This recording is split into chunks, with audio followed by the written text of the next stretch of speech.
আসসালামু আলাইকুম স্যার। কথা শোনা যাচ্ছে না স্যার।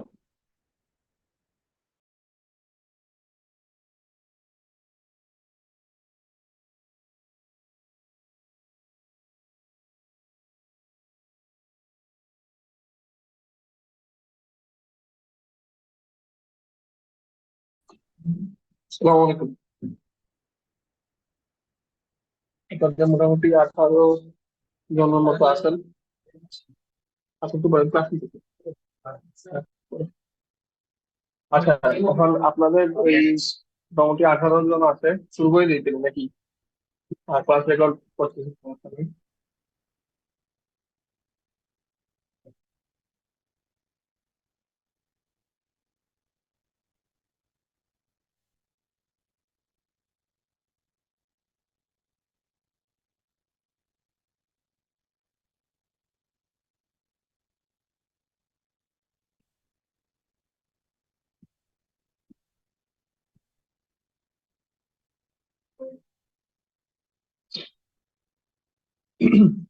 এর আগে আমরা সোলার শেষ করছি, মোটামুটি সব শেষ। আর এখন আমরা ওয়াইন ধরবো। আর সোলারের একটা শীট আপনাদেরকে দিব, সেটা আমার হয়তো দেওয়া হয়নি। ওইখানে কিছু ম্যাথ আছে, আর যা পড়াইছি ওই ওই শীটে কিছু টুকটাক আছে। যদি আমি এই শীট থেকে পড়াই নিয়ে তাদের স্লাইডেও একটু ভিন্নতা পাবেন। আর আপনারা চাইলে এখান থেকেও আপনারা অল্টারনেটিভ হিসেবে পড়তে পারেন। আর এখানে কিছু এক্সট্রা জিনিস আছে যেগুলো আমি দেখাই দিব না পরে। যেমন একটা কনভার্টার আছে, এটা দেখাই নাই। বাট আর হচ্ছে ব্যাটারি হচ্ছে কি ধরনের কনস্ট্রাকশন থাকে ভিতরে ওইটা ভাই ওই ওই শীটের মধ্যে আছে। এই দুটো জিনিস মিসিং ছাড়া মোটামুটি সবকিছু কভার করা হয়েছে, আর একটা শীট দিয়ে দিব আপনার। আচ্ছা, তো আমরা আসি আজকে হচ্ছে এই ফান্ডামেন্টালস অফ ওয়াইন টারবাইন। তো আর আপনার কথা স্যার একটা নয়েজ আসতেছে আর কি। কত সমস্যা হচ্ছে?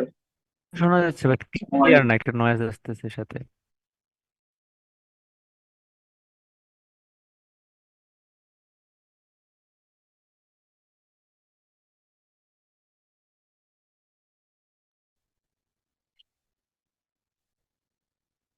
এখন ঠিক আছে? এখন তো জি, এখন মোটামুটি ঠিক আছে।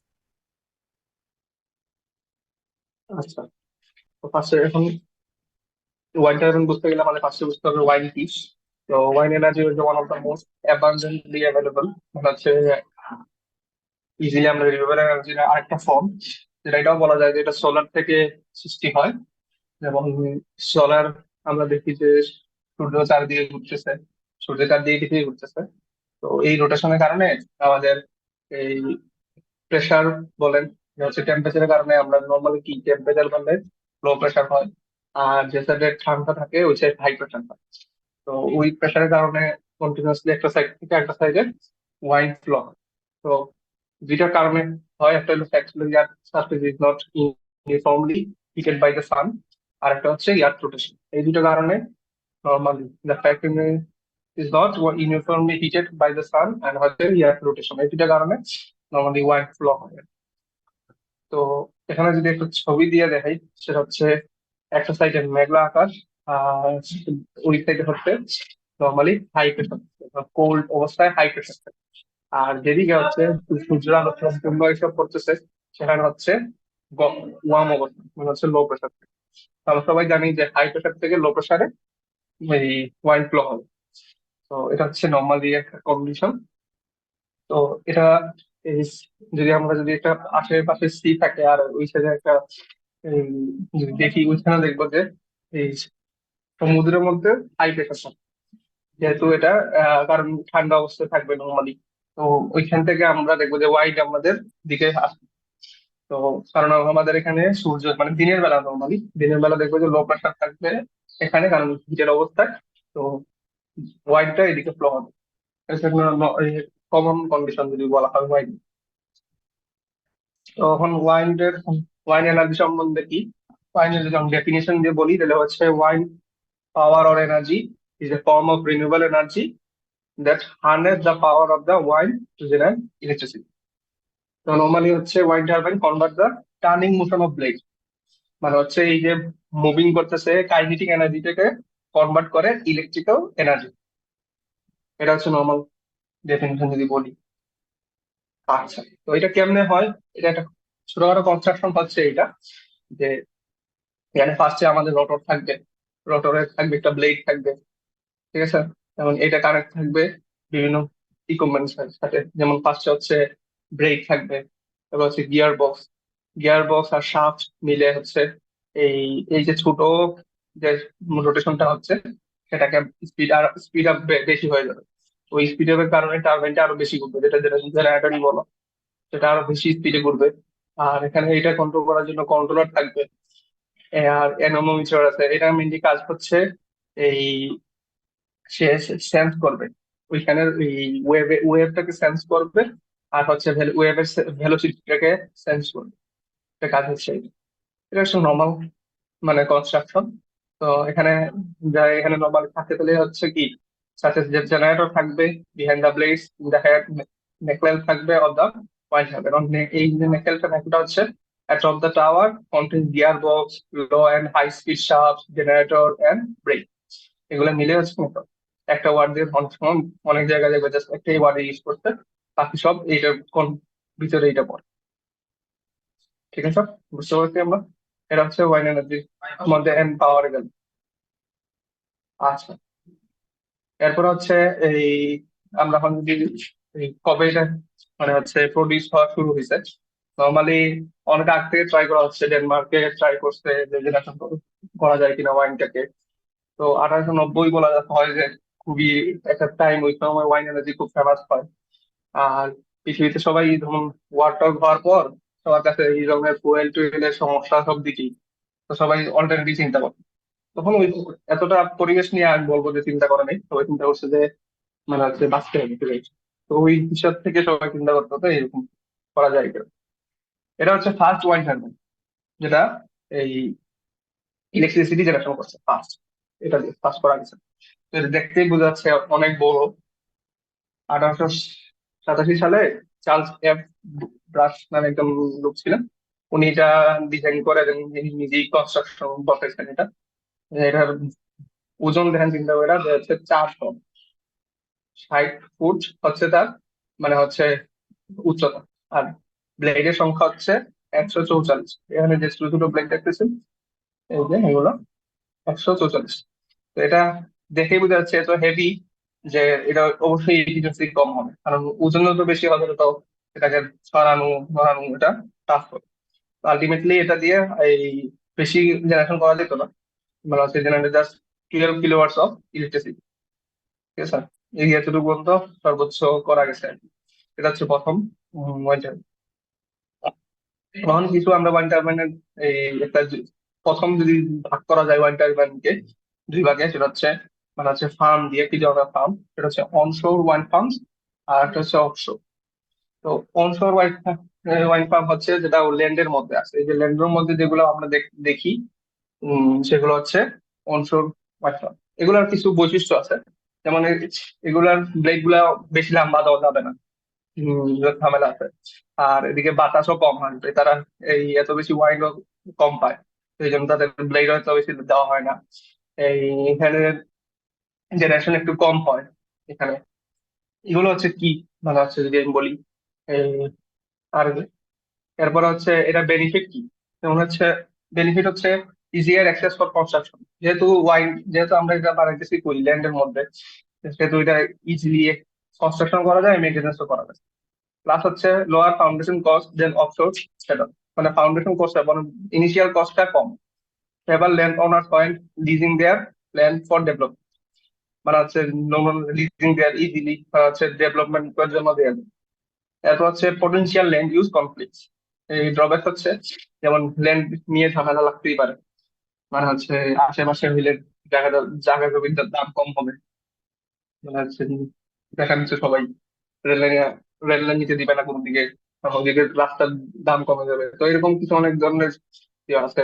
সাবস্টেশন বসানো যায় না ওই আশেপাশে, কারণ ওই দিকে এই বাসা বাড়ির জায়গার দাম কমে যাবে। এগুলো তো প্রবলেম থাকবে সারা। and can be considered visual and noise pollution by the local communities।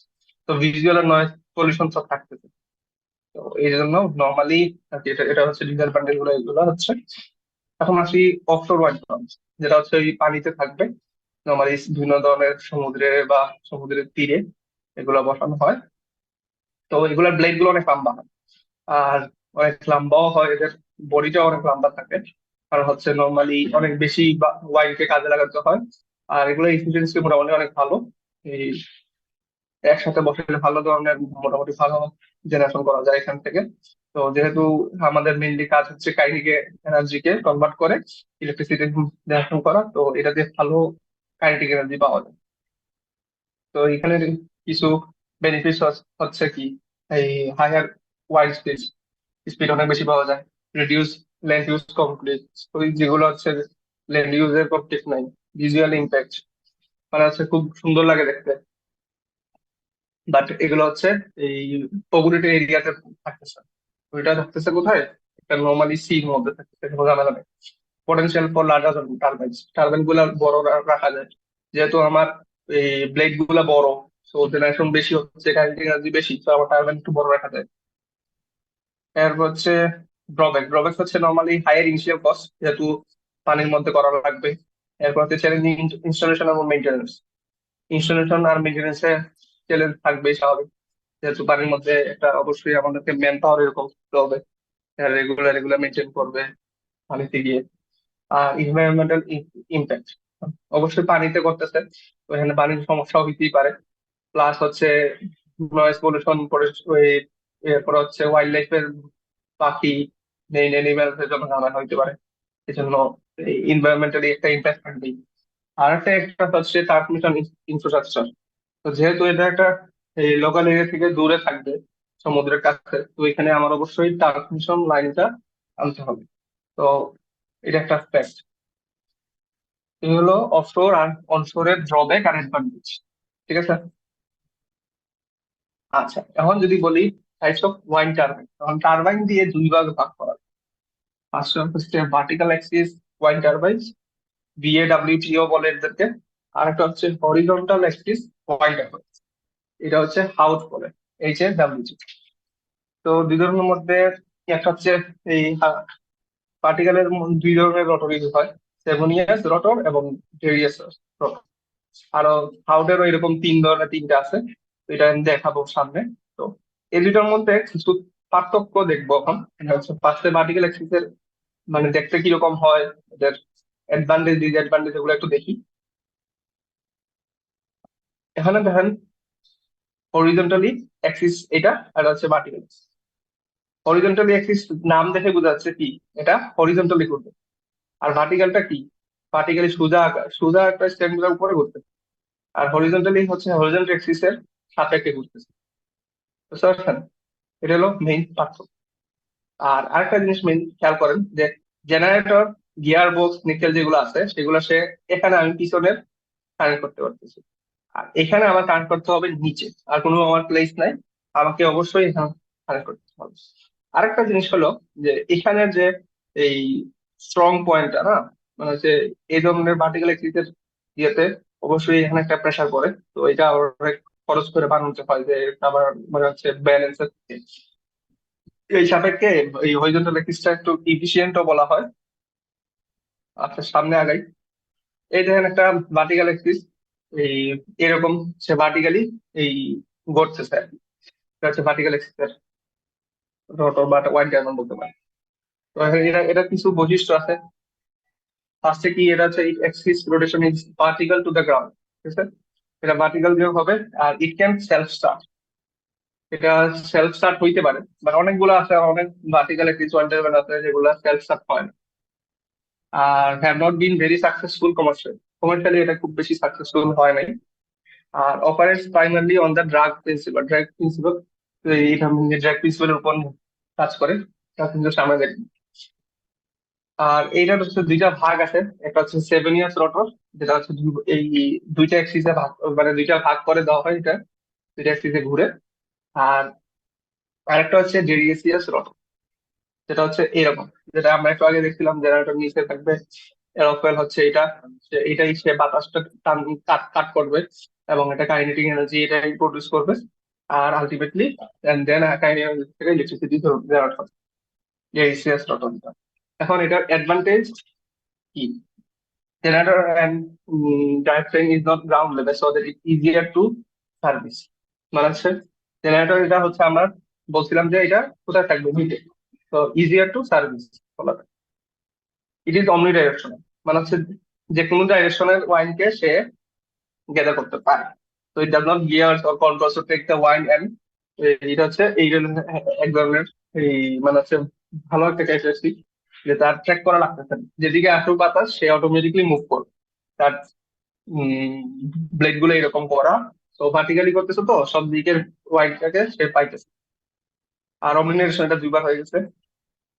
Uses less materials to capture the same amount of wine compared to the horizontal axis one turbine south. মানে হচ্ছে material যদি আমরা হিসাব করি, মানে ওই হিসাবে দেখা যাবে যে বেশি ক্যাপচার করতেছে এই ভার্টিক্যাল এক্সিস ওয়াইন টারবাইন। ঠিক আছে, এটা হলো কথা আর কি। আচ্ছা, এরপর আছে ডিসঅ্যাডভান্টেজ। ডিসঅ্যাডভান্টেজ হচ্ছে wind is weaker at ground level, there is more turbulence at ground level due to obstruction. যেহেতু এটা ভার্টিক্যাল এক্সিস দিয়ে ঘুরে, এটা এই যদি আমি কনস্ট্রাকশনটা দেখাই, খেয়াল করে দেখবেন যে এটা বেশি জিনিস মানে হচ্ছে এই যে অংশটা দেখেন, এই হরিজন্টালি বা ভার্টিক্যালি দেখেন ল্যান্ডের কাছাকাছি এটা। তো অবশ্যই এখানে আমাদের যত উপরে যাবো তত আমার কি ওয়াইন বেশি থাকবে, যত নিচে আসবে তত ওয়াইন কম থাকবে, সিম্পল হিসাব। তো এখানে এই হিসাবে দেখা যায় যে ভার্টিক্যালি যেহেতু এরকম কারেকশন থাকে যে এই অংশে আমার বাতাস কম আসবে, তো আমার এখানে ইফিসিয়েন্সি কম আসবে। এটা হচ্ছে fact. R poor reliability since the lead forces reverse direction every revolution, এটা একটা। আর derivative business cannot self start unless oriented properly, যেমন হচ্ছে এটা এটা যে বলছিলাম যে সেলফ স্টার্ট হয় না, যদি ঠিক মতো প্রপারলি প্লেস না করা হয় তাহলে সেলফ স্টার্ট হয় না। এটা হচ্ছে একটা মেইন প্রবলেম এই টারবাইন। আর এখন আসি হরিজন্টাল অ্যাক্সিস ওয়াইন টারবাইন, যেটা হরিজন্টালি ঘুরে। সেটা হচ্ছে Axis rotation of spiral to the ground, ground. এরপর হচ্ছে মোস্ট কমন টাইপ, মানে হচ্ছে সবচেয়ে বেশি কমন ইউজ করা হয়। এটা হচ্ছে লিফট প্রিন্সিপালের উপর কাজ করে। আর এটার যদি অ্যাডভান্টেজ বলি, সেটা হচ্ছে এটা হচ্ছে হাইট অনেক বেশি থাকে। তো যেহেতু হাইট থাকার কারণে অ্যাডভান্টেজ অফ স্ট্রং ওয়াইন্স এর অ্যাডভান্টেজটা নেওয়া যায়। তারপর হচ্ছে গুড পারফরমেন্স অ্যান্ড রিলায়েবিলিটি। আর হচ্ছে সেলফ স্টার্টিং হচ্ছে মানে নর্মালি সেলফ স্টার্ট, মানে কোনো আমার এক্সট্রা কোনো মেকানিজম ইউজ করতে হবে না, অটোমেটিক সেলফ স্টার্ট হবে। এটা খুব বেশি সাকসেসফুল এবং হাই ইফিসিয়েন্সি অনেক বেশি আছে। যদি এখানে কস্টিংটা একটু বেশি ওই তো, এটা অবশ্যই কিছু ড্রব্যাক আছে। ড্রব্যাক হচ্ছে তার হাইট অনেক বেশি। তো most model crane is needed to install a new generator. তো সবসময় ক্রেন লাগে, যেহেতু নিউ জেনারেটর যদি চেঞ্জ করা লাগে। এরপর হচ্ছে এই নিডস টু ইয়াও system two track the wine, যে অ্যানোমিটার যেটা বলছিলাম। তো এরকম মিটার দরকার হয় যে ওয়াইনটাকে ট্র্যাক করবে এন্ড এটা মুভ করা হয় ডাইরেকশন। কারণ কারণ এটা তো নর্মালি হরিজন্টালি, তো আমার অনেক পয়েন্ট এটা ট্র্যাক করতে পারে। আর হচ্ছে লাস্ট হচ্ছে ইন্টারফারেন্স উইথ রেডিও ওয়েভস, যেহেতু অনেক লম্বা থাকে, তো এটা রেডিও ওয়েভস এর অনেক সময় বাধা হয় দাঁড়ায়। আর একসাথে অনেকগুলো থাকে, তো তখন অনেক ওই আশেপাশে নেটওয়ার্কের প্রবলেম হতে পারে। আচ্ছা, এখন আমরা দেখবো যে হরিজন্টালি অ্যাক্সিস ওয়াইন টারবাইনের কিছু ভাগ আছে তিনটা। এই ডাচ ওয়াইন মিলস, যেটা হচ্ছে এটা হচ্ছে ডাচ ওয়াইন মিলস। আর এটা হচ্ছে মাল্টিপ্লেট ওয়াটার পাম্পিং ওয়াইন মিল। এখানে ডেফিনিশন দেওয়া আছে, এখানে হচ্ছে এটা অনেক বেশি ওয়াইন নাম্বার অফ ব্লেড থাকবে বেশি, আর এটার মধ্যে ব্লেড কম। ঠিক আছে? এরকম কিছু কনস্ট্রাকশন আছে, আপনার একটু দেখে নিন, আমি যদি বলি বোরিং লাগবে আপনার। আর আরেকটা হচ্ছে high speed propeller type wind machine, যেটা হচ্ছে আমরা সবসময় দেখি। এটা হচ্ছে high speed propeller type wind machine. এখন এটার কিছু ডেফিনিশন আপনাদের এখন জানা উচিত। যেমন হচ্ছে এই আমাদের সামনে কাজে লাগবে, যেমন হচ্ছে এরোফ্যান। চাইলে লিখে নিতে পারেন এগুলো, যদিও স্লাইড দিব। যেমন হচ্ছে structure with curve surface design to give the most favourable ratio to drag influx which is the basic of the formula of winds. মানে হচ্ছে এই যে স্ট্রাকচার এই যে স্ট্রাকচারটা থাকে ব্লেডের, এটাকে এরোফয়েল বলে। ঠিক আছে, যে কার্ভ সারফেসটার জন্য যে আমরা এই ব্লেডটা মুভ করে, এটা হচ্ছে the most favourable ratio that it in the drug flight is a basic basic form of the wind. মানে হচ্ছে যে আমরা টপ করে আসছি এরকম আর কি, যে কারণে মুভ করবে সেটা হচ্ছে এইটা এই এইচ এর কারণে। ঠিক আছে, যে কার্ভেচার ফরমেশনের কারণে আমরা এরকম পেয়ে থাকি। এরপর হচ্ছে leading edge. Leading edge is a point in the front of the aerofoil, the maximum curvature, যে ফ্রন্টের দিকে সর্বোচ্চ পরিমাণ যেটা থাকতেছে, সর্বোচ্চ পরিমাণ কার্ভেচার যে থাকতেছে সেটাকে আমরা বলবো হচ্ছে লিডিং এজ। আর ট্রেইলিং এজ হচ্ছে পিছন দিকে যে পরিমাণ ম্যাক্সিমাম কার্ভেচার আছে সেটাকে বলবো হচ্ছে ট্রেইলিং এজ। এখন হচ্ছে যেটা ম্যাক্সিমাম পরিমাণ কার্ভেচার আছে, তো এই দুইটা পয়েন্টকে আবার যদি আমি একটা কর্ড লাইন দিয়ে যুক্ত করি, আর হচ্ছে একটা সিঙ্গেল স্ট্রেট লাইন দিয়ে কানেক্ট করি, তো সেটাকে আমরা বলবো কর্ড লাইন। এটা হলো কিছু বেসিক ওই ডেফিনেশন এখানে। ঠিক আছে, এরোফয়েলে ক্রস সেকশন করলে এটা হচ্ছে নর্মাল, এটা হচ্ছে রিলেটিভ ওয়াইড যখন আসবে। আর এটা হচ্ছে কর্ড লাইন, এই যে ম্যাক্সিমাম কার্ভেচার আর এদিকে দুইটা একসাথে করছে। ঠিক আছে, আর এটাকে বলতেছে কর্ড লেন্থ, এই শুরু থেকে শেষ আর কি কতটুকু। তো কর্ড লেন্থ এখানে আছে, chord line in the blade, this characteristic of the diameter of the aerofoil section. আচ্ছা, ব্লেড ব্লেড লেন্থ তো বুঝতেছেন, এই সম্পূর্ণ হাইটটা কত ব্লেডের। এখন আছে আসেন দুইটা হচ্ছে pitch angle, the angle between the chord of the aerofoil section and the plane of rotation, also call the setting angle. এটাকে অ্যাঙ্গেল অফ অ্যাটাকও বলা হয়। ঠিক আছে, এরপর হচ্ছে রিলেটিভ ভেলোসিটি, মানে হচ্ছে যেটা velocity of air flow relative to the blade, normally যে এয়ারটা আসে।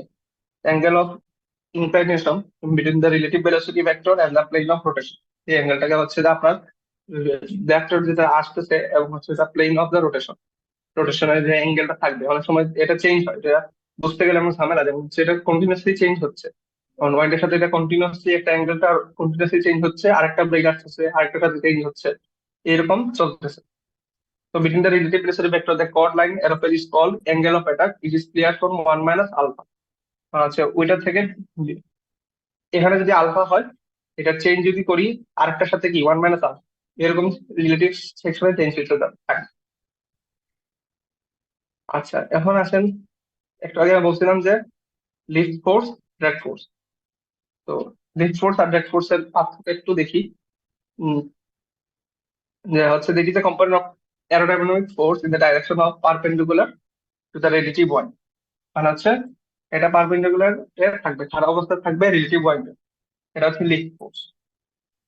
ঠিক আছে, এফএল সমান এটা, এই ইকুয়েশন দিয়ে আমরা বের করতে পারবো।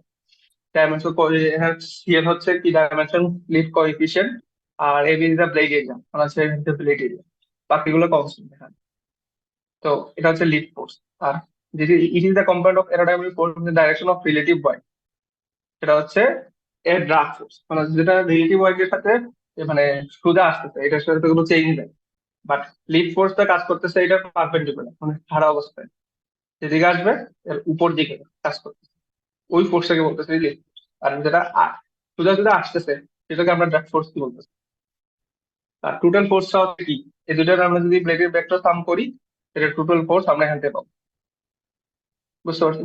এরপর হচ্ছে রিলেটিভ ভেলোসিটি হচ্ছে air flow relative to the blade. তখন আমরা ব্লেড মানে হচ্ছে এটা হলো ডাইরেক্ট ক্যালকুলেট করতে হবে ব্লেডের সাপেক্ষে, যে কতটুকু চেঞ্জ হচ্ছে বি মাইনাস ইউ, মানে আগের থেকে। এখন এখানে আসে একটা হচ্ছে এরোফয়েল আছে, এটার মধ্যে ওয়াইন্ড আসতেছে এরকম। এখন ওয়াইন্ড দেখেন, যেটা আসতেছে সেটা হচ্ছে এদিকে যেটা আসতেছে সেটা ড্র্যাগ ফোর্স, আর সেটা উপরের দিকে যে মুভ করাবে সেটা হচ্ছে লিফট ফোর্স পারপেন্ডিকুলার। এই বৈশিষ্ট্য দুইটা দিয়ে আলাদা আলাদা কাজ করে। বুঝতে পারছি। আচ্ছা, এখানে জাক ফোর্সের আর ডিও ফোর্সের মানে হচ্ছে ভেক্টর সাম দিয়ে দেখানো হচ্ছে, যে নর্মালি হচ্ছে the top of the aeroplane has the traverse of a longer path then the bottom, মানে হচ্ছে বেশি মানে দূরত্ব যাওয়া লাগে টপ অফ দ্য এরোপ্লেন, মানে টপ মানে হচ্ছে এই এরোপ্লেনের সবচেয়ে বেশিরভাগ অংশ, মানে লঙ্গার পাথ হচ্ছে বেশিরভাগ উপরের সাইডে বেশি বাতাস যাওয়া লাগে, মানে হচ্ছে উপরের দিকে বেশি ওয়াইড ফ্লো করে না, নিচের দিকে কম। তো এটা লিডিং টু ডিফারেন্স ভেলোসিটি, যেহেতু এর দিকে বেশি এদিকে, এদিকে বেশি যাওয়া লাগতেছে এদিকে কম, তো এখানে একটা ডিফারেন্স ক্রিয়েট করবে, যেটা কারণে এটা মুভ করা শুরু করবে। ঠিক আছে, আর এটা আর যেটা কি ছোট আইস মানে হচ্ছে যে ফোর্সের কারণে এটা উপরে উঠা শুরু করবে, সেটাকে বলতেছে লিফট ফোর্স, এটা হচ্ছে এফ। আর যেটা কারণে ড্র্যাগ হবে সেটা হচ্ছে F G force, the direction of the wind. যেটা আগে বলছি, এটাকে ভেক্টর সাম আকারে যদি দেখাই তাহলে এরকম, ঠিক আছে। আর এখানে খেয়াল করার জিনিস হলো বিটা কি, বি হচ্ছে ওয়াইন ভেলোসিটি, ওয়াইনটা আসতেছে কোন দিকে, এদিকে, বুঝতে পারছেন?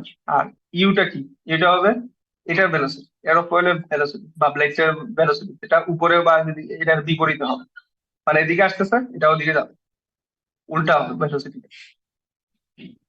ঠিক আছে, বুঝতে পারছিস? কোনো প্রশ্ন আছে কারো?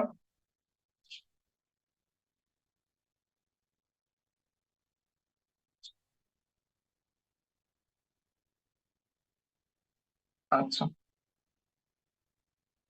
সবাই বুঝতেছেন, তাহলে রেকর্ড টেকর্ড লাগবে না। আচ্ছা, বুঝতেছি স্যার। এটাই বুঝতেছি আমি, সবাই বুঝতেছেন তো, তাহলে রেকর্ডের দেওয়া লাগবে না। আচ্ছা, তো এখন আমরা দেখবো অপারেশন অফ ওয়াইন মেশিন, অপারেশনটা কিরকম হয়। তো এখানে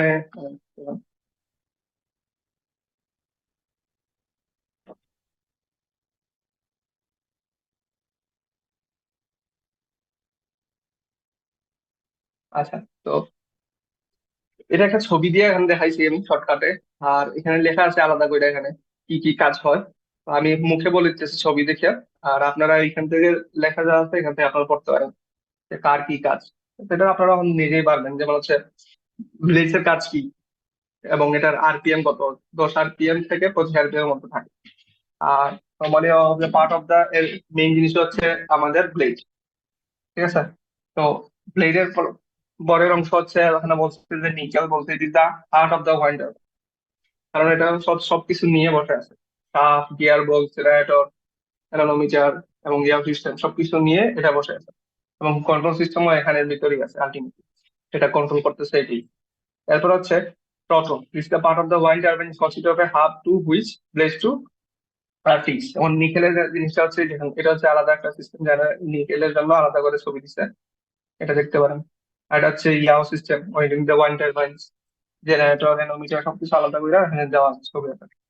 আর এখন দেখেন রটর, রটরের পার্টটা তো হচ্ছে 3 নম্বর, এটা এটা হচ্ছে রটর, যেটা আপনার ব্লেডের কারণে অলওয়েজ কন্টিনিউয়াসলি ঘুরবে এটা, ঠিক আছে। আর অবশ্যই একটা স্ট্রাকচার লাগবে, লম্বা স্ট্রাকচার, যেটা ওয়াইন্ডকে গ্র্যাব করবে।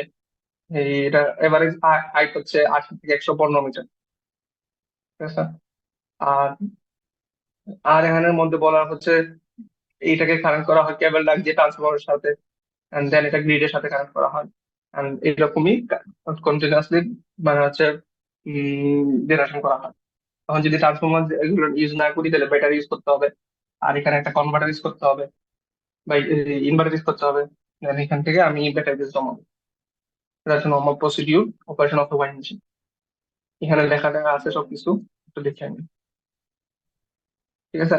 এরপর আসেন এখন আপ ওয়াইন টারবাইন, মানে এক ধরনের টারবাইন হচ্ছে আপ ওয়াইন, যে rotor of up water is the most front of the unit, position similar to the propeller-driven airplane. This is the most common type of turbine. It keep it oriented to the wind, yaw mission such as tail is needed. যেমন আমি দেখাচ্ছি দাঁড়ান, এই হচ্ছে normally এই up winder winder, সে উপরের যে মানে হচ্ছে উপরের সাইডে যে এই ওয়াইন্ড আছে সেটাকে কাজ করাবে আর একটা টেইল এন্ড ইউজ করে। এবং এবং এটা হচ্ছে ইট is the most common type of this, কি ওরিয়েন্টেড ইন ওয়াইড এন্ড ইয়াও মেকানিজম যেটা ইউজ করে, সাচেস হচ্ছে টেইল, এই টেইলটা অটোমেটিকলি মুভ করবে যেদিকে বাতাস আসে, ইয়াও মেকানিজম যেটা বলতে চায়, সে অটোমেটিকলি মুভ করে ওই দিকে থাকে। কারণ আপ ওয়ান টারবাইনের অ্যাডভান্টেজ আছে, যেমন হচ্ছে রিডিউস টাওয়ার শেডিং একটা,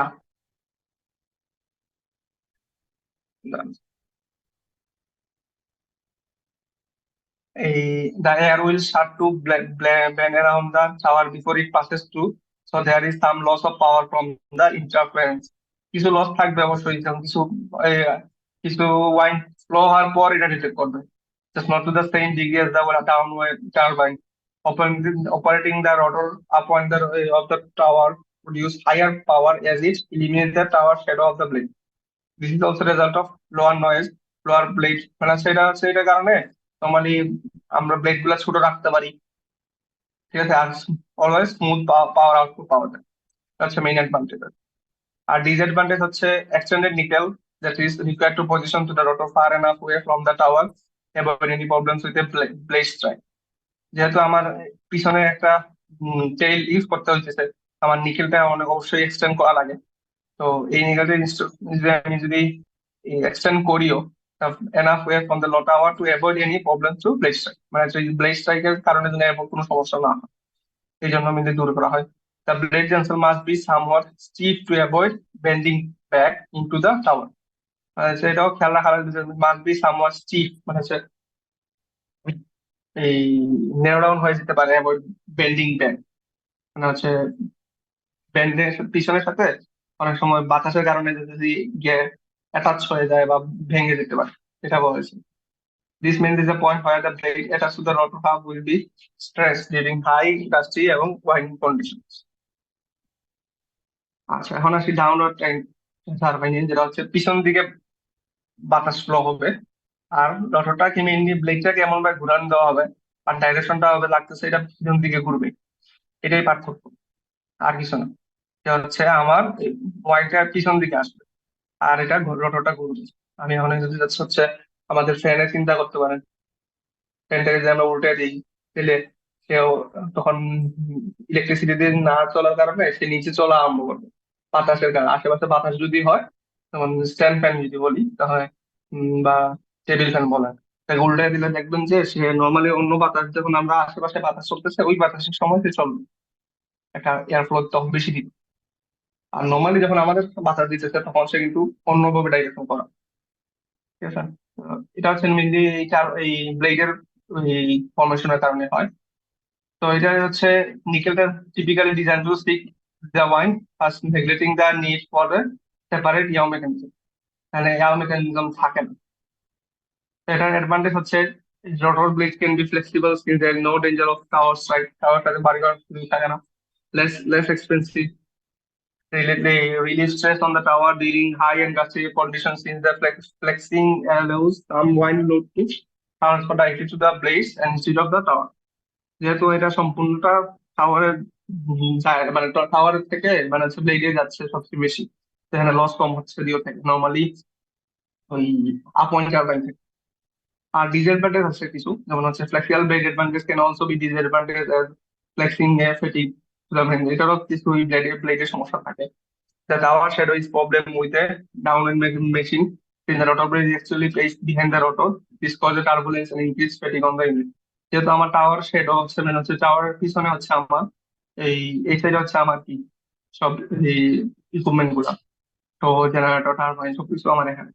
তো এখানে কিছু এই লস অবশ্যই থাকবে, যেহেতু আমার ফ্লোটা হচ্ছে এইদিকে, বাতাস অবশ্যই একটা ফেটিক মানে হচ্ছে কি চেস্টারুটের মতো কিছু কাজ করবে, মানে হচ্ছে বাধা দিবি স্বাভাবিক, যেহেতু এটা পিছনে আছে। এটা হচ্ছে মোটামুটি আপনাদের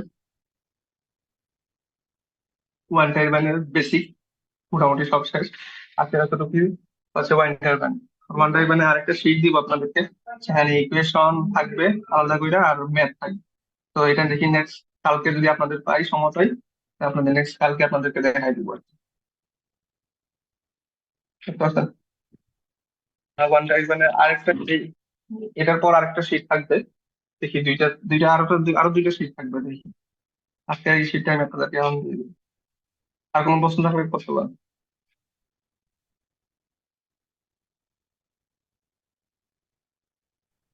আমাদের সিলেবাস আর কতটুকু বাকি আছে?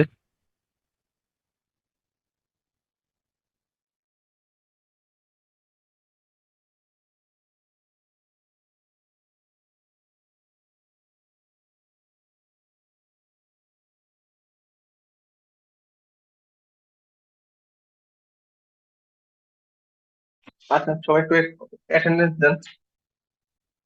01, present sir. 2, 3, 4, present sir. 5, 6, yes sir. 9, 6 তুমি Yes, sir.